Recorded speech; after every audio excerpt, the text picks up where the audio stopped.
Sir நேற்று காலையில் ஒரு 7 முதல் 8 மணி அந்த டைமில் ஃப்ளாஷ் நியூஸ், பிரேக்கிங் நியூஸ். இன்று மாலை தமிழகத்தினுடைய அமைச்சரவையில் மாற்றம் இருக்கிறது. ராஜ்பவனில் சரியாக 6 மணி அளவில் 3 அமைச்சர்கள் புதிதாக பதவியேற்கிறார்கள். 3 அமைச்சர்கள் பதவி விலகுகிறார்கள் அல்லது இறக்கப்படுகிறார்கள் அல்லது மாற்றப்படுகிறார்கள் என்று ஒரு செய்தி, பிரேக்கிங் நியூஸ், ஃப்ளாஷ் நியூஸ் எல்லா தொலைக்காட்சியிலும் எல்லா ஊடகங்களிலும் ஃப்ளாஷாக போயிட்டு இருந்தது.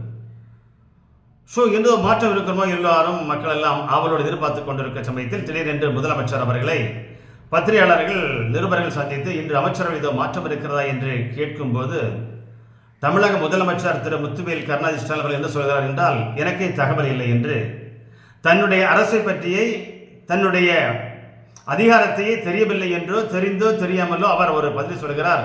எனக்கே தகவல் இல்லை என்று ஏளனமாக, கிண்டலாக, நக்கலாக தன்னுடைய அரசை பற்றி தமிழக முதலமைச்சர் கமெண்ட் பண்ணுறார். நமக்கு என்ன டவுட்டுன்னா, நேற்று காலைல 9 மணிக்கு தான் நடிகர் விஜய் அவர்கள் தன்னுடைய கட்சியை, கொடியை அறிமுகப்படுத்தி பறக்க விடுவதாக சொன்னார். அதற்கு முன்பாகவே ஒரு 7:30 மணி 8 மணிக்கு இந்த மந்திரி சபையில் மாற்றம் என்று ஒரு ஃப்ளாஷ் நியூஸ், ஒரு பிரேக்கிங் நியூஸ் வருதுன்னா, அந்த விஜய் கொடியேற்றுவதனுடைய நிகழ்ச்சி பப்ளிக்கு, பொதுமக்கள் தெரிய வந்துடக்கூடாது, அது ஃப்ளாஷ் ஆகிடக்கூடாது, அதனை தடுப்பதற்காக இந்த பொய்யான தகவலை, மந்திரி சபையில் மாற்றம் என்று ஒரு பொய்யான தகவலை தமிழக அரசு பரப்பி மக்களை ஏமாற்றியதா? அல்லது ஊடகங்கள், எந்த ஊடகங்கள், அச்சு ஊடகமா அல்லது மீடியாக்களா, எந்த ஊடகம் முதலில் இந்த செய்தியை பரப்பினார்கள், வெளியிட்டார்கள் என்று அரசு சொல்லுமா?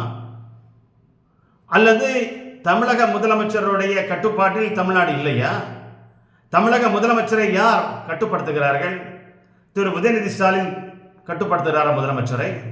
அல்லது திரு சபரீஷன் அவர்கள் தான் முதலமைச்சரை கட்டுப்படுத்துகிறாரா? அல்லது கிச்சன் கேபினெட் தான் தமிழக முதலமைச்சரை கட்டுப்படுத்துகிறார்கள்? அல்லது யாருடைய கட்டுப்பாட்டில் இருக்கிறாரா? அல்லது பொம்மை முதலமைச்சராக தமிழக முதலமைச்சர் மாறிவிட்டாரா? ஏனென்றால் தமிழக முதலமைச்சர் காலையில் 7 மணி முதலே பிரேக்கிங் நியூஸ் போகுது, அதை கேட்கிறாங்க, எனக்கு தெரியலையே, எனக்கே தகவல் இல்லையே என்று அவர் பதில் சொல்கிறார் என்றால், ஒரு நக்கலாக, கிண்டலாக, ஏளனாக தன்னுடைய அரசை பற்றி ஒரு கமெண்ட் பண்ணுகிறார் என்றால், மக்கள் என்ன நினைப்பார்கள் தமிழக அரசை பற்றி? தமிழக அரசும் தமிழக முதலமைச்சரும் தமிழக மக்களை ஏமாற்றுகிறார்களா?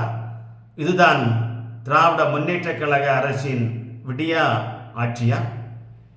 மக்கள் தான் சிந்திக்க வேண்டும். ஓட்டு போட்ட மக்களே, நீங்கள் தான் சிந்திக்க வேண்டும். ஏன் இப்படி ஒரு பொய்யான தகவல், பொய்யான செய்தியை பரப்ப விட்டார்கள்?